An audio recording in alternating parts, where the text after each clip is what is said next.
반갑습니다 하고 나겠습니다. 예, 오늘 일부 예배는 우리 주일학교 교사 선생님들이 함께 참여하는 자리가 아니라서 몇 분 안 나오실 줄 알았는데 그래도 이쪽 자리에는 많이 앉아 계시네요. 예, 일찍 나오시느라고 수고하셨습니다. 옆에 있는 분하고 일찍 나오시느라고 수고하셨습니다 하겠습니다. 예, 저 오래 있다 가세요 이렇게 좀 했으면 좋겠습니다. 오래 있다.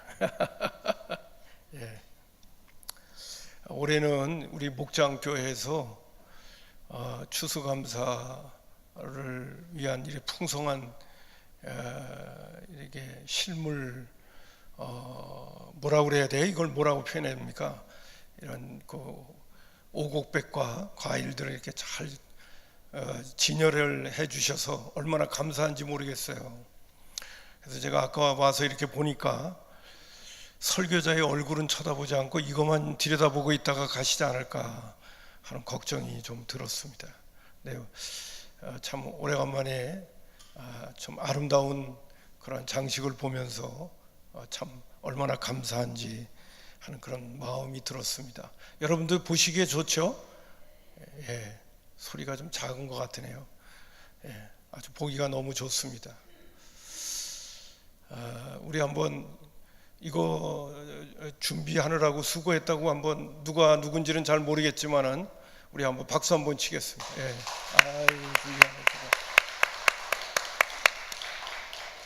어제 아주 열심히 준비를 해주셔서 이렇게 해놓으셨습니다. 저 뒤에다가 스티커도 이렇게 만들어 놓고 어느 목장이 제일 잘했는지 붙이라고 그랬으면 더 좋았을 텐데 나중에 편파적으로 딴 데를 잘했다 이렇게 할까봐 걱정이 조금 되네요. 예. 어디가 제일 잘한 것 같아요? 다 잘했습니까? 예, 알겠습니다. 자, 오늘은 여러분들과 함께 추수감사 주일을 맞이하면서요. 지난주에는 추수감사 주일의 유래에 대해서 말씀을 드렸습니다. 청교도들이 자신의 모든 삶의 자리를 내려놓고 안락하고 편안하고 또 문명의 혜택을 받는 모든 자리를 내려놓고 어떻게 하면 하나님을 더 잘 섬길까, 어떻게 하면 하나님의 말씀대로 좀 자유롭게 살아볼 수 있을까, 거기에다만 목표를 두고 생명을 걸고 메이플라워호를 타고 대서양을 건너서 미국의 신대륙에 도착하게 되었고, 도착했을 때 벌써 반수 이상의 사람이 생명을 잃는 그런 아픔이 있었음에도 불구하고 그 해 지난 다음에 옥수수와 밀의 추수가 거둬들일 때 그들은 환경과 여건을 바라보면서 감사한 게 아니라 하나님께서 우리에게 이만큼 생명을 연장시켜 주시고 또 신앙의 자유를 갖고 하나님을 이곳에서 마음껏 섬길 수 있는 그런 은혜를 주신 것을 먼저 깊이 생각하면서 감사한 것이 추수감사절의 시작이었다 하는 말씀을 여러분과 함께 나누었습니다. 그래서 저와 여러분들도 청교도들의 신앙을 본받고 정말 우리의 신앙이 환경과 여건에 있는 것이 아니라 우리가 하나님께서 우리에게 베풀어 주신 구원에 감사하고 또 동시에 어떻게 하든지 신앙의 중심을 가지고 하나님을 잘 섬기는 것이 삶의 목표와 방향이 되어져서 하나님을 잘 섬기는 그런 청교도들과 같은 신앙인이 되자 하는 말씀을 지난 시간에 드렸습니다. 그럴 때에 하나님께서 몇백 년 되지 않는 미국을 어마어마하게 축복하시고 세계에서 제일 으뜸가는 그러한 강대국이 되게 만들어 주셨던 그런 이야기도 여러분에게 드리기도 했습니다. 여러분, 우리 남은 생에 좀 제대로 예수 믿다가 주님 앞에 갈 수 있도록 늘 주님의 은혜를 사모하고 또 영적으로 강건해지셔서 정말 주님 앞에 서는 그날 부끄럽지 않는 그런 믿음의 권속들로 다 기쁨으로 쓸 수 있는 저와 여러분이 됐으면 참 좋겠습니다. 할렐루야. 주님 앞에 서는 그날 주님이 우리를 보실 때 너 어느 교회에서 신앙생활하다 왔냐, 그 교회 담임 목사가 누구였냐, 혹시 그렇게 물으신다면 좀 자랑스럽게 대답도 하고 또 열심히 살다 왔습니다, 그렇게 말할 수 있는 저와 여러분이 됐으면 참 좋겠습니다. 아멘입니다. 다시 한번 당부의 말씀을 좀 드립니다. 자, 그리고 오늘 몇 말씀 드리고 싶은 것이 뭐냐면요, 감사를 잃어버리는 자가 되면 어떤 결과가 우리에게 주어지느냐. 첫 번째는요, 마귀로 틈을 타게 만듭니다. 감사함이 없는 사람이 거기에는 기쁨도 없고 은혜도 없어요. 마귀가 틈을 탈 수 있는 좋은 여건을 제공을 하는 거죠. 에베소 4장 27절에도 그런 말씀을 하고, 마귀로 하여금 틈을 주지 말라고 하시는데, 우리의 마음속에 감사가 없다면 마귀로 틈을 주게 만드는 거죠. 미리 말씀드립니다마는 우리 주님은 범사에 감사하라고 했는데 그 범사에 감사를 잃어버리면 마귀가 틈을 탄다는 거죠.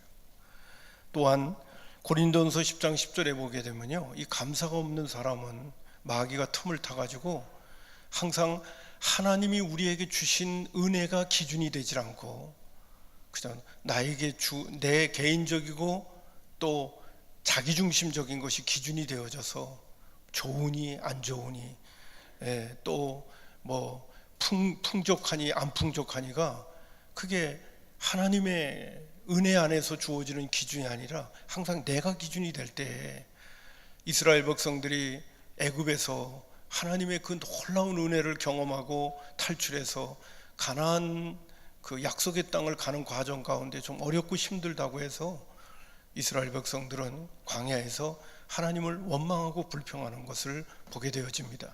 자신들의 시각의 입장에서 볼 때 그게 아니라고 여기니까 원망과 불평이 막 터져 나오는 거예요.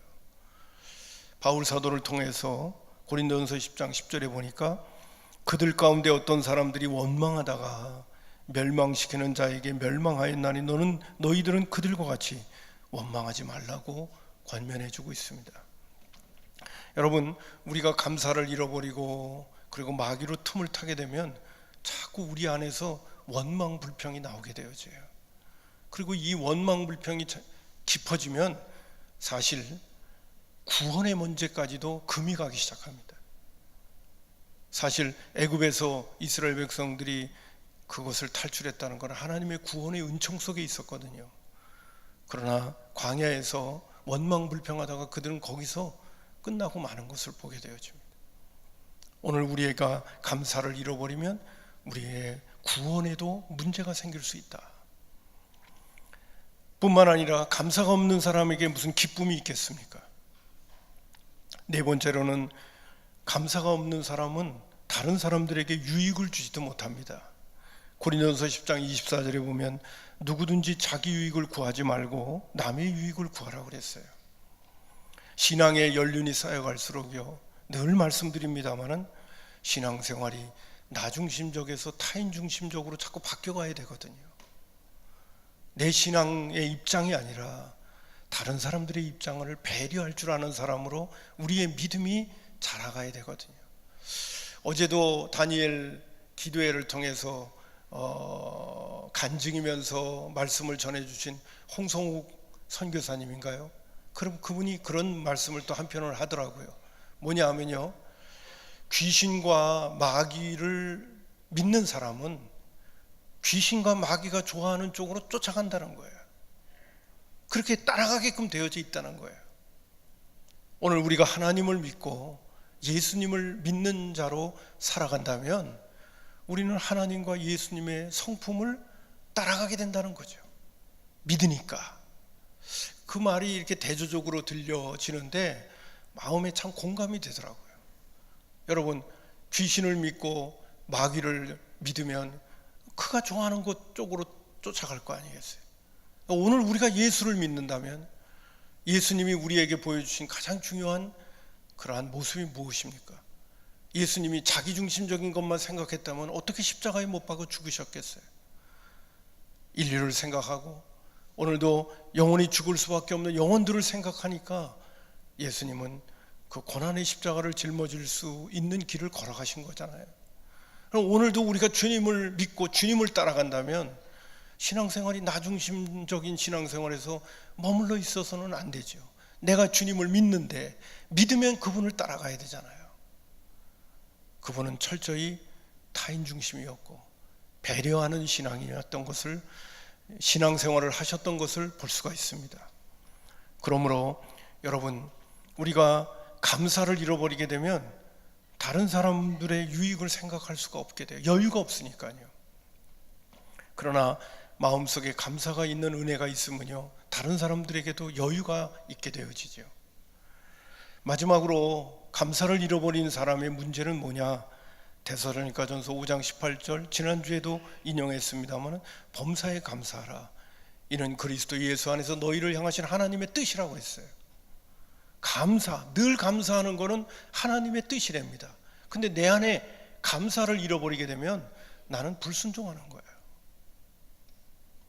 여러분, 뭐 하지 말라고 하는 거, 그거 하는 것만이 불순종이 아닙니다. 하라고 하는 일을 안 하는 것도 불순종입니다.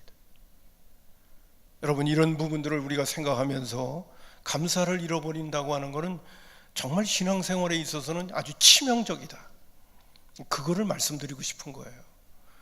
여러분, 오늘 한 해를 되돌아보면서 나는 얼마나 감사를 유지하면서 살았는가. 또 이제 새해, 내년도를 맞이할 때도 내 사전에는 항상 감사가 살아있도록 해야 되겠다. 이런 마음들이 저와 여러분들에게 있어야 되겠습니다. 자, 그럼 감사하는 사람이 되면 어떻게 되느냐? 먼저는 내가 감사하는 마음이 있는 사람은 행복해요. 즐겁습니다. 탈무드의, 유대인의 고전이죠. 탈무드에 이런 내용이 기록되어져 있습니다. 세상에서 가장 현명한 사람은 배우는 사람이고요, 세상에서 가장 강한 사람은 자기를 아는 사람이라고 그랬어요. 그리고 세상에서 가장 행복한 사람은 오늘 감사하며 사는 사람이라고 그랬어요. 세상에서 가장 행복한 사람은 오늘 감사하며 사는 사람이다. 여러분, 내일이라고 하는 것도 우리에게는 보장되어져 있지 않아요. 오늘이 우리에겐 중요해요. 오늘 내가 하루를 감사하면서 살 때 그 사람은 행복한 사람이라는 거예요. 두 번째로, 여러분, 감사하는 사람에게는 늘 지혜가 있기 때문에 성공적인 인생을 살 수가 있습니다. 전에도 한번 인용했던 것 같아요. 하버드 대학교에도 행복을 연구했던 교수가 한 말이 있어요. 성공하는 사람은요, 자기 나름대로는 막 노력을 해서 성공하는 게 아니라 행복한 사람이 성공한다는 거예요. 성공한 사람이 행복한 게 아니라 행복한 사람이 성공한다는 거예요. 왜 그럴까요? 늘 마음에 감사가 있고 그리고 기쁨이 있는 사람은 이 마음속에서 지혜가 나오게끔 돼 있어요.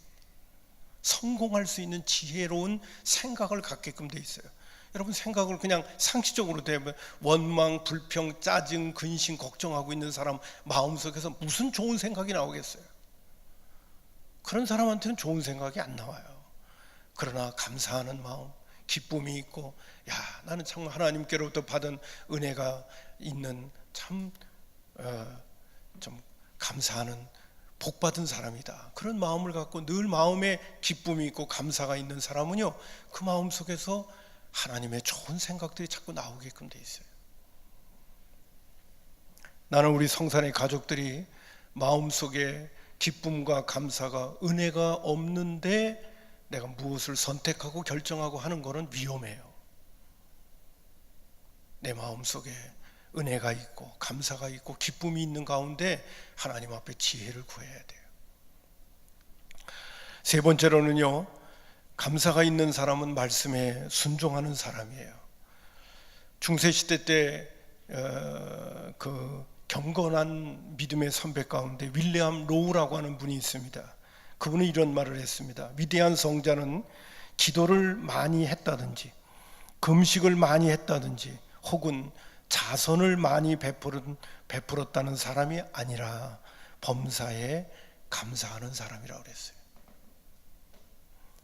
위대한 성자는 범사에 감사하는 사람이다. 뿐만 아니라 범사에 감사하라고 하는 주님의 명령 앞에, 말씀 앞에 내가 오늘도 감사로 이어지려고 노력하면 그 사람은 말씀에 순종하는 사람이에요. 네 번째로 다른 사람을 유익하게 할 수가 있습니다. 괴테가 이런 말을 했습니다. 괴테 여러분 들어왔죠? 그분이 이런 말을 했습니다. 세상에서 가장 쓸모없는 사람은 감사할 줄 모르는 사람이라고 그랬어요. 쓸모없는 사람, 그 사람은 감사할 줄 모르는 사람. 그러면 쓸모있는 사람은 어떤 사람일까요? 다른 사람을 유익하게 할 수 있는 사람은 어떤 사람일까요? 감사할 줄 아는 사람이죠. 다섯 번째, 넉넉한 구원이 주어집니다. 베드로후서 1장 11절에 보면 이같이 하여 우리 주 곧 구주 예수 그리스도의 영원한 나라에 들어감을 넉넉하게 너희에게 주신다는 그런 말씀도 있습니다. 여러분, 독일의 유명한 신학자였던 본헤퍼가 이런 말씀을 해 주었습니다. 기독교인인가 비기독교인인가를 하는 구별은 그 사람이 감사하고 즐거운 마음으로 살아가느냐 아니면 그렇지 않느냐로 알 수 있다고 그랬어요. R.A. 토레이라고 하는 미국의 목사님, 성령 충만에 대해서 늘 말씀해 주셨던 그 목사님은 성령 충만을 받고 성령 충만을 많은 믿음의 식구들에게 가르치면서 한 이야기가 있어요. 바로 성령 충만은 감사 충만이라는 겁니다. 할렐루야. 여러분, 올 한 해도 얼마나 내가 감사하면서 살았는가 한번 살펴보기를 바라고요.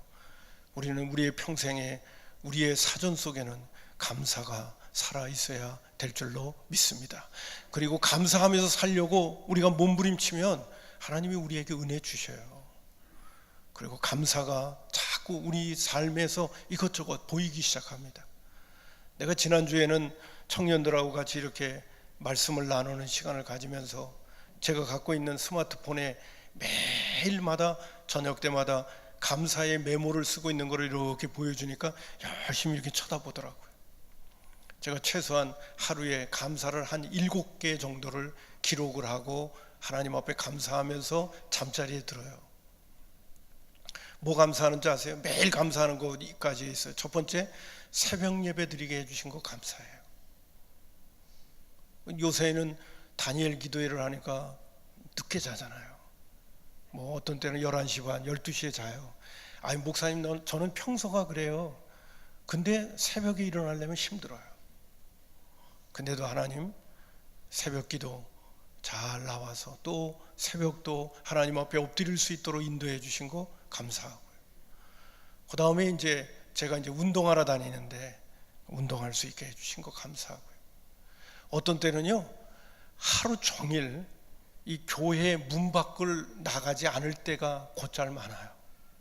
문 밖을 나가지 않으니까 얼마나 운동량이 부족하겠어요, 제가. 그나마 내가 아침에 운동하지 않으면 하나님께서 그 육체를 주셨는데 그 육체가 움직이지 못하면 문제가 생기잖아요. 아침마다 꼬박꼬박 그래도 운동할 수 있는 것을 통해서 건강을 유지할 수 있도록 해주신 하나님의 은혜에 감사하죠. 어떤 때는 아침에 너무 피곤해가지고요, 너무너무 졸리울 때가 있어요. 요새는 정말 그래요. 그래도 자기를 쳐서 복종시켜서 가죠.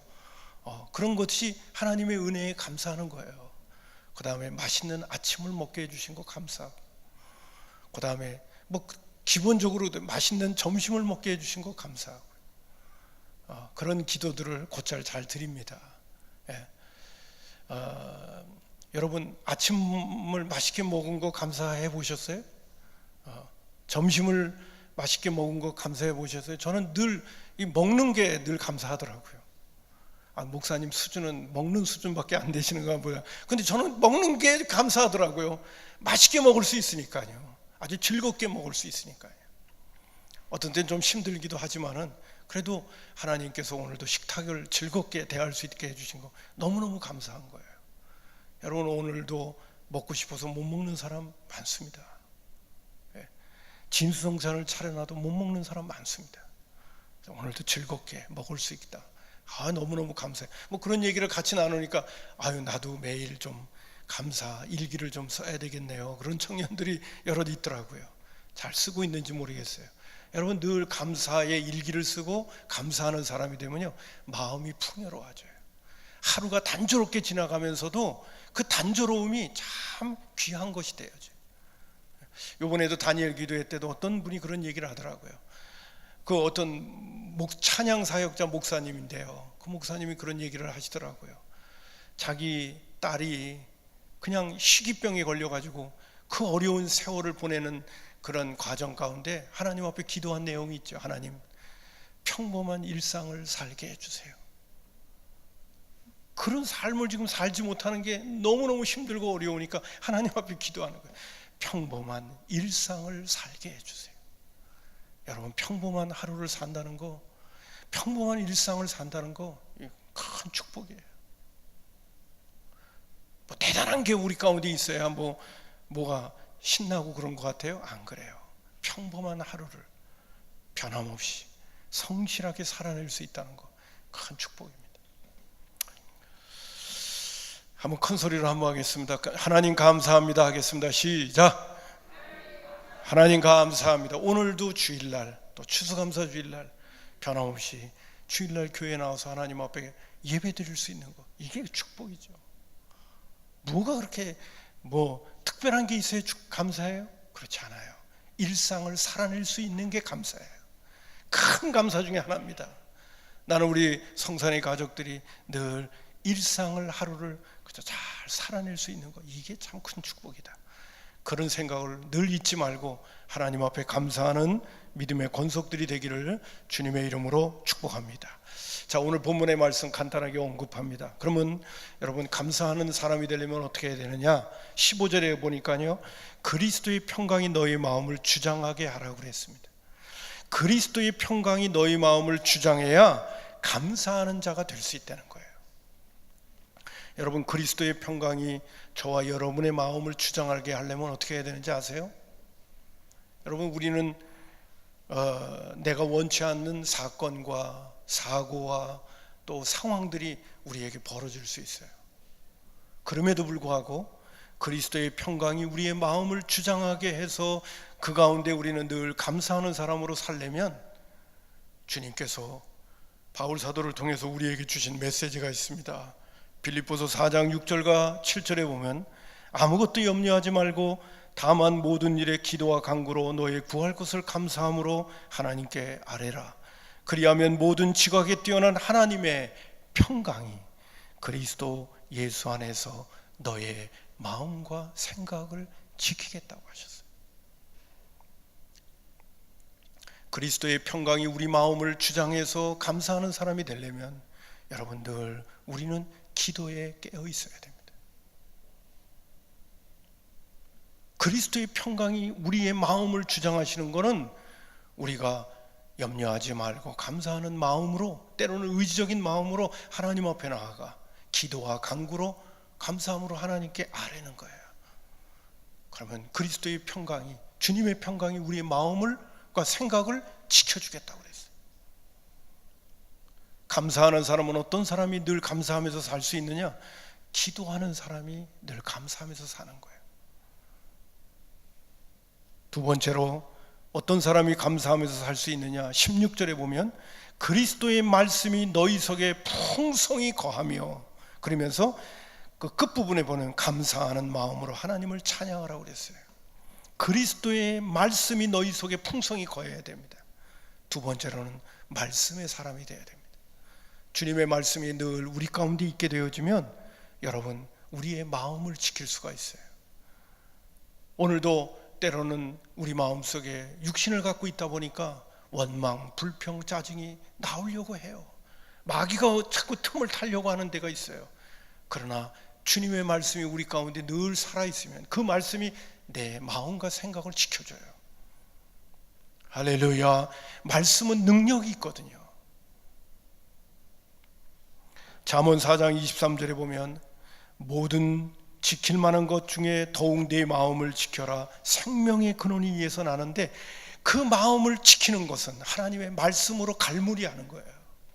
늘 말씀이 우리 가운데 있으며 주님이 우리에게 깨닫는 마음을 주시고, 그리고 그 말씀을 붙들고 살게 해요. 그래서 오늘 바울 사도를 통하여 우리에게 감사하는 마음의 사람이 되게 하려면 그리스도의 말씀이 너희 속에 풍성히 거해야 된다고 하고 있습니다. 여러분, 제가 오늘 여러분에게 이런 말씀을 드리면서 내가 기도에 깨어있지 못하든지 말씀을 가까이 하는 사람으로 살지 못한다면 나는 감사를 잃어버린 사람일 가능성이 많은 사람이에요. 세 번째로는 17절에 보니까 또 무엇을 하든지 말에나 일에나 다 주 예수 이름으로 하고 그를 힘입어. 그가 누구예요? 예수님을 힘입어 하나님 아버지께 감사하라고 그랬어요. 예수님을 힘입어야 돼요. 그러면 우리 마음속에 다시 감사가 주어지게 된다고 하는 것이죠. 여러분, 히브리서 12장 2절에도 믿음의 주여 온전케 하신 이인 예수를 바라보자 하라고 히브리 기자는 우리에게 권면해 줄 뿐만이 아니라 바울 사도는 빌립보서 4장 13절에 내게 능력 주시는 자 안에서 내가 모든 것을 할 수 있다고 고백하고 있어요. 우리가 주님을 바라보고 주님을 힘입으려고 하게 되면 내가 불가능하다고 생각하고 낙심하고 좌절할 만한 삶의 요소 속에서도 주님이 나에게 힘 주시면 내가 할 수 있어. 그런 긍정적이고 적극적인 마음이 우리 가운데 생기게 되어지고 우리의 마음속에 또 우리의 삶 속에 주어진 여러 가지 장애물과 어려움들을 용기를 내서 부딪혀보고 또 극복해 하려고 하는 그러한 힘과 믿음이 우리 가운데 생기게 된단 말이죠. 그래서 오늘 바울 사도는 그를 힘입어 하나님 아버지께 감사하라고 그랬어요. 나는 할 수 없지만 주님이 나에게 힘 주시면 나 할 수 있어. 내가 오늘도 주님 또 바라보며 주님 의지하면서 나 나아갈 거야. 이런 마음으로 가게 되면 하나님께서 그때그때 우리를 도와주시는 은혜를 우리가 경험하게 되는 줄로 믿습니다. 믿음의 선배들이 다 그렇게 살았어요. 믿음을 발휘하고 믿음을 결단한다는 그 얘기가 뭐냐면 주님을 힘입는 거예요. 내가 이 자리에 그냥 머물러 있으면 하나님께 영광 돌릴 수 없는 문제들이 많이 생기니까 하나님, 내가 이 자리를 박차고 일어나기를 원합니다. 주님이 힘 주시면 할 수 있어요. 그런 마음을 가지고 나아가게 될 때 우리 마음속에 감사도 생기고 또 하나님께서 역사하시는 은혜도 또 경험하면서 더 감사할 수 있는 하나님의 사람들이 되는 줄로 믿습니다. 이번에 그 다니엘 기도회를 나는 우리 믿음의 식구들과 함께 하고자 원했던 것 가운데 참 중요한 부분이 뭐냐 하면요, 우리의 신앙이 편협하지 않기 위해서 우리가 좀 더 신앙이 나중심적에서 머물리지 않고 좀 이렇게 넓은 거시적인 마음들을 가질 수 있도록 다른 믿음의 식구들은 어떻게 신앙생활을 하고 있는가도 이렇게 보면서 야, 내가 너무나 편협하게 나중심적인 신앙생활을 했구나. 내 주변에 있는 사람들을 또 돌아보면 내가 참 감사할 것도 많겠구나. 이런 것들도 좀 볼 수 있는 눈이 열리고 뿐만 아니라 내 주변 또 한국교회도 바라보고 내가 이 시대에 하나님의 사람으로 어떻게 살아가야 될 것인가 그것도 다시 한번 생각하면서 기도할 수 있는 기회도 좀 갖고 좀 더 나아가서 북한의 영혼 구원을 위해서나 세계의 열방의 복음을 증거하는 일이라든지 이런 것들에 대해서도 좀 눈을 뜨고 나중심적인 신앙생활 그리고 나의 현실만 바라보고 신앙생활하는 게 아니라 좀 더 거시적인 걸 바라보고 내가 다 하지 못하더라도 이런 기도들은 꼭 하나님 앞에 올려드리면서 내가 살아가야 되겠구나. 이런 감사는 하나님 앞에 잃어버리지 않고 내가 살아가야 되겠구나. 그런 부분에 대해서 우리의 눈과 귀가 좀 열렸으면 좋겠다. 과연 이번에 다니엘 기도회를 통해서 말씀을 전해주셨던 강사분들 보면 우리에게 그런 시각과 마음과 눈의 귀를 열어주시는 그런 부분들을 보게 되어집니다. 여러분, 올해는 이제 다 끝나가요. 내년도에 또 다니엘 기도회를 한다면 뭐 교회 나오지 못하면 집에서라도 그 인터넷 틀면 그 방영을 다 해주거든요. 그런 부분들에 대해서 우리의 신앙이 좀 이렇게 넓고 크게 열려 있는 그런 믿음 생활을 잘 할 수 있는 믿음의 식구들이 됐으면 참 좋겠습니다. 할렐루야. 어제 오셨던 그 홍성욱 선교사님은 필리핀 빈민촌에서 선교 사역을 하고 계시는데 그분 이야기를 들으니까 나는 지금 너무 행복하게 살고 있는 거예요. 막 배가 불러서 못 견딜 정도의 삶을 살고 있는 사람들이, 그런 모습을, 그분의 이야기를 들을 때 야, 정말 너무 감사가 부족한 사람이구나 하는 것을 느낄 수 있는 그런 자리가 어제 말씀을 통해서도 정말 들을 수 있는 기회가 됐습니다. 아무쪼록 여러분, 우리 모두가 감사를 잃어버리지 않는 하나님의 사람들 될 수 있기를 주님의 이름으로 축복합니다. 오늘도 또 반복해서 말씀드렸지만은 여러분, 그리스도의 평강이 우리 마음을 주장해야 감사할 수 있는 사람이 되는데, 그리스도의 평강이 우리 마음을 주장하려면 우리는 기도하는 사람이 돼야 됩니다. 뿐만 아니라 말씀의 사람이 돼야 됩니다. 그리고 늘 주님을 바라봐야 됩니다. 그를 힘입어 하나님 아버지께 감사할 수 있으니까요.